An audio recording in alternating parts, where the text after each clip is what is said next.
Queridos amigos, me da mucho gusto saludarles. Mi nombre es Danilo Obando. Vamos a continuar nuestro comentario sobre el libro de Apocalipsis y en esta ocasión estaremos considerando del capítulo 14 los párrafos 12 y 13. La escritura nos dice así: Aquí se verá la paciencia de los santos, de los que obedecen los mandamientos de Dios y mantienen la fe en Jesús.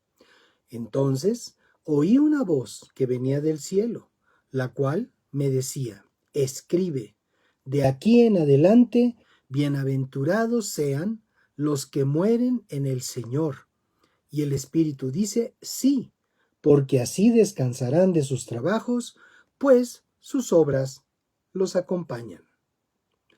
El tercer ángel presentado en el párrafo 9 anuncia a grandes voces las consecuencias que llevará todo el que se postre ante la imagen del anticristo, la adore y sea marcado en la frente o en la mano derecha con la marca de su nombre.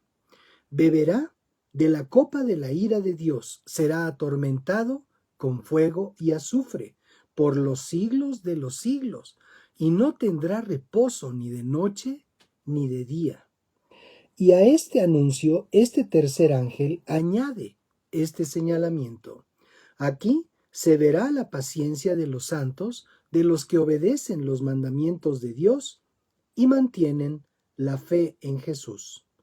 Efectivamente, mientras aquellos que son marcados son expuestos a todo ese sufrimiento, los santos, aún presentes, permanecen en una situación vulnerable y de exclusión, al no poder comprar ni vender, al ser desprovistos de toda forma de oportunidad para obtener los suplementos básicos para vivir ante la imposición del nuevo orden establecido por el maligno y su profeta.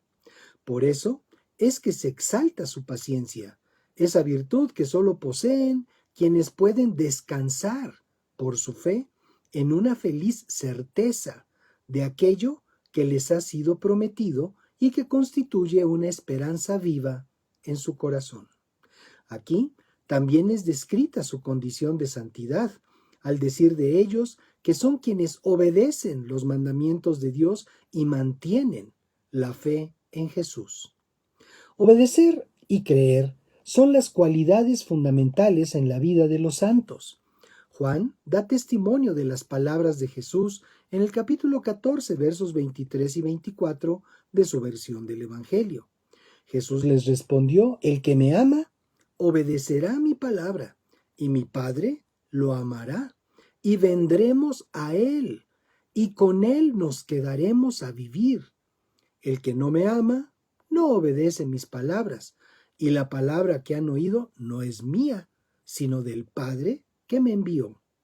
Obedecer la palabra y permanecer en ella da como resultado la presencia del Señor en nuestra vida, y una persona en quien habita Dios por la fe en su corazón no puede ser otra cosa que santo. Y la manera de permanecer en esa condición es manteniendo nuestra fe en Jesús. Cuando Tomás, uno de los discípulos de Jesús, dudó de su resurrección, el Señor se manifestó ante él para que pudiera comprobarla al meter sus dedos en las heridas de sus manos y su puño en su costado. Juan lo escribió en el capítulo 20, versos 26 al 29 de su testimonio sobre la vida de Cristo Jesús. 8 días después, sus discípulos estaban otra vez a puerta cerrada y Tomás estaba con ellos. Estando las puertas cerradas, Jesús llegó, se puso en medio de ellos y les dijo: la paz sea con ustedes. Luego le dijo a Tomás: pon aquí tu dedo y mira mis manos, y acerca tu mano y métela en mi costado, y no seas incrédulo, sino creyente.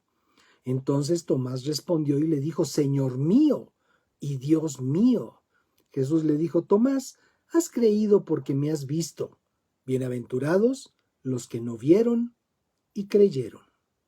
Aquí tenemos a uno de los 12 que vivió y caminó al lado de Jesús, siendo partícipe de los milagros y señales que él hacía, y sin embargo, aún después de la muerte y resurrección de Jesús, seguía siendo incrédulo. No es por el tiempo que hayamos vivido en un ambiente cristiano que somos creyentes. Lo somos cuando tenemos en nuestro corazón el testimonio de su presencia y de su amor. Y añade Juan un nuevo anuncio. Entonces oí una voz que venía del cielo, la cual me decía: escribe, de aquí en adelante bienaventurados sean los que mueren en el Señor. Una vez más Juan recibe la orden de escribir. Ya la había recibido al principio de esta revelación de Jesús en el capítulo 1, verso 11 de este libro, que decía: escribe en un libro lo que ves y envíalo a estas 7 iglesias. Así es, Dios desde el libro del Éxodo, capítulo 17, verso 14, ordenó a Moisés escribir. El Señor le dijo a Moisés: escribe esto en un libro para que se recuerde, y dile a Josué que yo borraré por completo la memoria de Amalec. A Jeremías también le ordenó escribir, y ello consta en el capítulo 30, verso 2. Así ha dicho el Señor y Dios de Israel: escribe en un rollo de cuero cada una de las palabras que te he dicho. A Ezequiel y a Habacuc, entre otros, y nuevamente a Juan en el verso 19 de ese primer capítulo de este libro, le dice: escribe esto que has visto, y lo que ahora sucede, y lo que va a suceder después de esto. Luego, también le ordenó que escribiera los mensajes a cada una de las iglesias mencionadas en este libro. Más adelante, Juan va a recibir más órdenes para hacerlo, que veremos en su momento. ¿Y qué es lo que Juan ha de escribir? Una nueva bienaventuranza. De aquí en adelante, bienaventurados sean los que mueren en el Señor. De aquí en adelante. ¿De cuándo en adelante? De cuando suceden estos eventos. ¿Quiere decir que los de antes no? No. Lo que quiere decir es que por las circunstancias que se presentan en esos últimos tiempos, los santos serán muy bendecidos al enfrentar y vencer aquella gran tribulación a la que serán sometidos. Estos creyentes de los últimos días, que evidentemente no nos referimos a la secta que se presenta con ese nombre, que permanecerán fieles y obedientes al Señor aún a costa de su propia vida. Recordemos que habrá un remanente del pueblo de Dios luego de que la iglesia de Cristo sea levantada. Morir en el Señor es la mejor manera de morir. Hace años, Dios puso en mi corazón un mensaje de principio de año, en el que en una lista de propósitos de Año Nuevo era precisamente morir en Cristo, el último de la lista. Y es que si hemos de morir, que sea en Cristo, sea cuando sea.